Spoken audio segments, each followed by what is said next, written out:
talk about Kevin Porter Jr. All night long. We can talk about Bobby. We have guys that they're not scared of the moment. AJ Green is not scared of the moment. They come in and they know their role. There's gonna be nights they're gonna knock down shots. There's gonna be nights they're gonna have a defensive assignment and they gotta guard for 48 minutes. But I'm just happy that I have guys like that. They're not scared of the moment. If I'm in the game or if Dame is the game, they're gonna keep on playing hard. They're gonna keep on making something happen. They're going to keep on giving us extra possession like Jericho, going for every offensive rebound, every defensive rebound, every switch, when he has a guard, he's making it tough.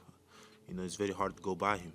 And we need guys like that. In order for you to be a good basketball team, you need guys, and they're not scared of the moment, as I said.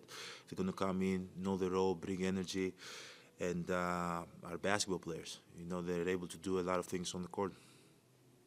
And then one more. I don't know if you were getting treatment after that hard fall or if you're okay, but Doc had mentioned something about questioning fitness maybe a little bit, if you guys are maybe tired with the back-to-backs and stuff like that. Are you still doing your post-game lifting and all that, or do you back off or change it up or do whatever the trainers tell you?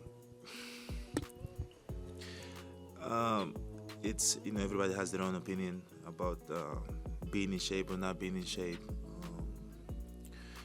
But for me, the way I approach the game is that I really don't care how I feel. I don't base my decisions in emotions. I base my decision to my routine. Like my routine is going to be the same. It doesn't matter if my 3 kids, are waiting in the car for an hour and a half, or you guys are here, sorry for waiting for an hour and 25 minutes, or how long you guys been waiting. It doesn't matter. I'm going to do my routine. I don't care if it's a back-to-back or 3 games in a row, because I know that, we've played, 65 games? 65 games. Probably so far 66. I've lifted weight 66 times more than my opponents. I've got 66 times more treatments than my opponent. At the end of the day, everybody plays hard, but you got to know how to recover hard too. And I think it's very, very important for me to keep on doing this, so I have a chance to be healthy at the end, which that's one of my goals, to be healthy at the end. And I have to, lift post-game. I have to get my treatment post-game. I have to get in the cold tub. I got to eat my meal post-game. I got to do what I got to do, in order for me to be in shape and be ready to go when my team need me. I'd ask you about what it looks like for you when Dame's getting full court denied, stuff like that. What can you kind of say about Dame that even when that is happening, he's still aggressive when he gets the ball? He doesn't necessarily pout or be like, oh my God, I don't have the ball. He still stays locked into the game and still makes plays once he does get it a little bit later in the possession. No, it's incredible, and one of the best players in the league.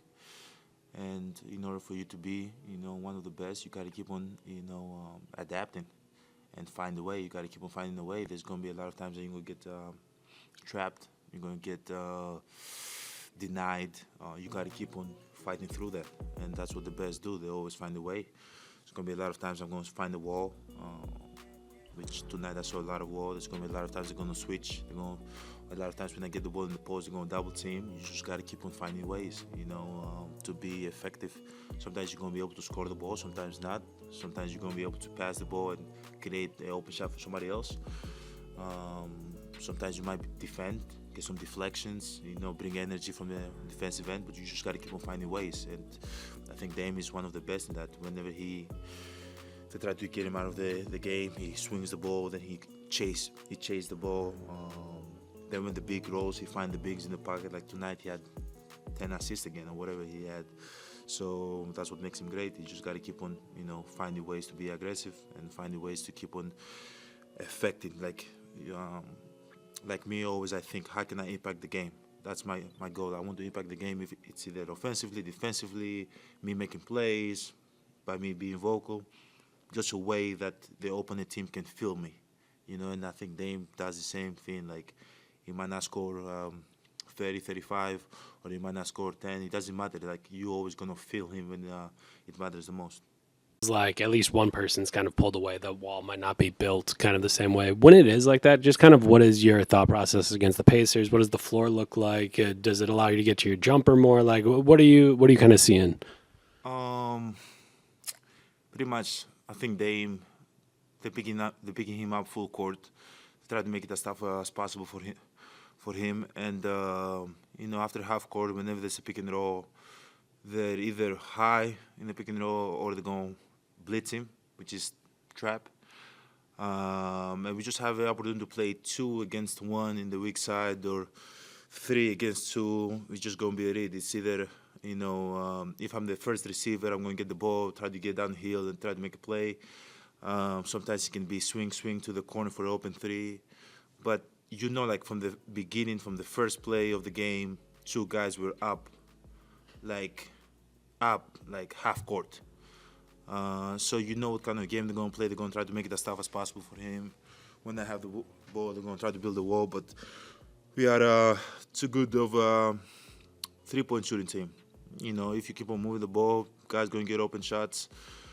We're going to make shots. So you got to pick your poison.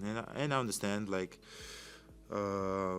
defending Dame, defending Giannis, defending Brook, defending a 3-point shooting team, defending Kyle. You just got to pick your poison. And we just got to have the mindset of, okay, if they're going to double team me, I got to move the ball, try to get open shot for my teammate. End of the third quarter, you're in there with that bench unit. It felt like that was kind of the moment where you're finding some of those kickout passes. Were you just seeing more help, or kind of what happened in the end of the third quarter where you're getting a couple more assists there? I was just trying to be aggressive. Aggressive is making plays, get it downhill. If I see 2 guys in front of me, try to pass it. If I get double team, try to make a play. And I think my teammates were ready to shoot. Whenever I swung the ball, they either were shooting the ball, they were making a play for themselves, or making the play for the next open guy. And we just got the rhythm, I think, in the third quarter. But not just offensively, defensively too. We were getting stops, we were getting rebounds, and we were running the other way. They tried to play a little bit of man-to-man. We were moving the ball, getting open man. They tried to play a little bit of zone, except one possession that was 24-second violation. I think we still executed really well. We got open shots. So, yeah, we got a little bit of rhythm. But what, a team like Indiana Pacers, they're going to keep on playing hard. They're going to keep on trying to create open threes, try to get downhill, and trying to keep on playing fast. So you just got to be ready to play 48 minutes basketball game. Just seemed like one of the more spirited crowds out there tonight pretty much after what happened Tuesday. Just, y'all have had so many kind of memorable matchups with the Pacers these last couple of years. Just what was the atmosphere like tonight, and how do you kind of like playing these guys? I mean, do you feel it's kind of become a little bit of a rivalry? Yeah, we've played them 15 times in the last year, I think.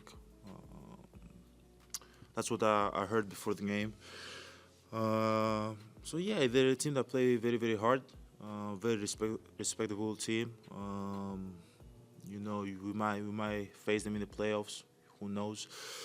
But yeah, last year they beat us in the playoffs. Now I don't know if it's a rivalry, but they're definitely a very, very respectful team.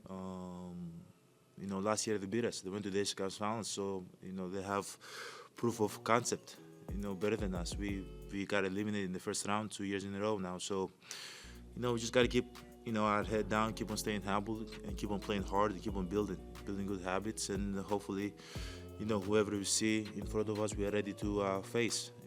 Rivalry or not rivalry, it doesn't really matter. You got to play good basketball, you got to win good teams, and that's the only way you can make something happen.